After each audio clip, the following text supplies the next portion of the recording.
ഇതായിരുന്നു അടുക്കള വീണ. പിന്നെ ഇതെല്ലാം പിന്നെ ചെയ്തെടുത്തതായിരുന്നു മോളില്. ഇതെല്ലാം മോളുടെ കല്യാണം പ്രമാണിച്ച് മോള് തന്നെ ചെയ്താണോ അച്ഛനും അമ്മയും ചെയ്താണോ? അടുക്കളയുടെ കുറച്ച് കാശ് അമ്മ ഒരു 2 lakh രൂപ എനിക്ക് തന്നായിരുന്നു. ഞാൻ പക്ഷെ 85,000 ചെയ്തു തീർത്തു. ബാക്കി 1.15 മോളെ മുക്കിയാ എന്നേട്ടാ അതെനിക്ക് അതന്നെ പറഞ്ഞാൽ കല്യാണം പറഞ്ഞാൽ നല്ല ചെലവുള്ള പരിപാടിയാണ് ഞങ്ങൾക്ക് ഗേൾസിന്. അതെ അല്ല എന്നാലും കല്യാണത്തിന് ചെലവ് അത് കഴിഞ്ഞ് നമുക്ക് ചെലവുകളില്ലേ? പിന്നെ തീർച്ചയായിട്ടും എനിക്കെന്നത് ഒരു പരാതി. ഇത് മറ്റേ ഇന്റർവ്യൂല് എങ്ങാണ്ട് പറഞ്ഞതുപോലെ അച്ഛൻ്റെ പൈസ മേടിച്ചു മറ്റേ അച്ഛൻ്റെ പൈസ മുക്കി സത്യം കേട്ടോ. ഞാൻ ഒരു 1.25 രൂപ മുക്കിയിട്ടുണ്ട്. അതല്ല എനിക്ക് തോന്നി വീണ ഈ അടുക്കളക്ക് ഇതിന്റെ ആവശ്യമേ ഉള്ളൂ. അതെ അത്രേ ഉള്ളൂ. ഇത് ഈ ഫ്ലോർ ഇതിലൊക്കെ ഞാൻ പൂർണ്ണമായി സപ്പോർട്ട് ചെയ്യും. പറഞ്ഞോടാ അതുകൊണ്ട് അപ്പൊ ഒരാവശ്യമില്ല. ഈ 85 വേണ്ടായിരുന്നു, ഒരു 50 മതിയായിരുന്നു എന്നുള്ളതാണ്. അവര് പറഞ്ഞു അത്രയും ചെയ്തു തരാൻ പറ്റില്ല, ഇത്രയും കബോർഡും. ഈ വീട്ടിൽ ഏറ്റവും കൂടുതൽ സ്ഥലം എന്തിനാന്ന് അറിയോ വീണ? കാർ ഷെഡ്സും അടുക്കളകളും. കാരണം വിഷ്ണുവിന് കുറെ വണ്ടികൾ, അമ്മയുടെ മരുമോന്റെയും ക്രേസുകൾ അല്ലേ? മാന്റെയും അമ്മയുടെയും. അതെ ഇവിടെ ഒരു പ്രശ്നം എന്ന് പറഞ്ഞാൽ ഞങ്ങൾക്ക് ഒരു പട്ടി ഉണ്ട് കേട്ടോ.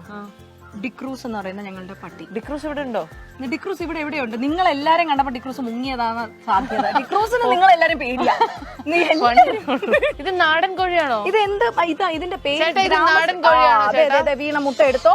വീണയ്ക്ക് മുട്ട എടുക്കാൻ ഒരു അവസരം.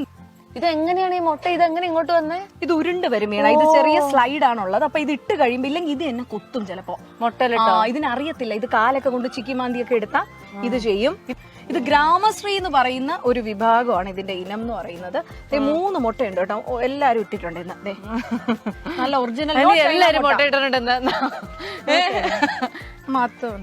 മുട്ടയിട്ട കോഴി. ശരിക്കും അതുകൊണ്ട് നമ്മളിപ്പോ മുട്ട മേടിച്ചിട്ട് എനിക്ക് 1 വർഷത്തോളമായി. ഇനി വേറെ കാണിച്ചു തരാം കേട്ടോ വീണ. ഞാൻ ഈ പച്ചക്കറി കൃഷി കാണിച്ചു തരാം. തക്കാളിക്ക് മൊത്തം ഇത് തക്കാളിക്കാണ്. ഇതെങ്ങനെയാന്ന് പറഞ്ഞാൽ ഞങ്ങൾ ഈ സ്ഥലം 2ആയിട്ട് വിഭജിച്ചു. ഇത് അമ്മയുടെ സ്ഥലം, അപ്പുറത്തത് വിഷ്ണുവിന്റെ സ്ഥലം. കാരണം ഇവരൊരു കോമ്പറ്റീഷൻ ആണല്ലേ.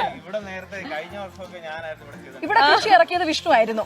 അപ്പം അമ്മയ്ക്ക് ഇപ്രാവശ്യം ഈ സ്ഥലം വേണം. അപ്പൊ വിഷ്ണുവിന്റെ മറ്റേ സൈഡ് വിഷ്ണു എടുക്കാൻ പോവാണ്. ഇനി അവിടെ പോളി ഹൗസ് ആയിട്ട് ഞങ്ങൾ ചെയ്യാൻ പോകും. അതെന്താ അത്?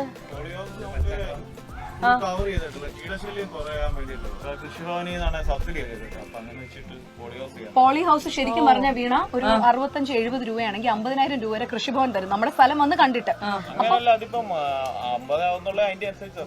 സബ്സിഡി കിട്ടും. അപ്പൊ ഗുണം എന്ന് പറഞ്ഞാൽ വീണ സീസണൽ ആയിട്ട് നമുക്ക് എല്ലാ സീസണിലും വെജിറ്റബിൾസ് കിട്ടും. മറ്റേ മഴ കൂടുമ്പോ ഇത് ഇവിടെ ഞങ്ങളുടെ അടുത്തൊക്കെ കീടം കുറവാണ്, കീടശല്യം കൂടുതൽ, പിന്നെ വിഷം അടിക്കത്തില്ല.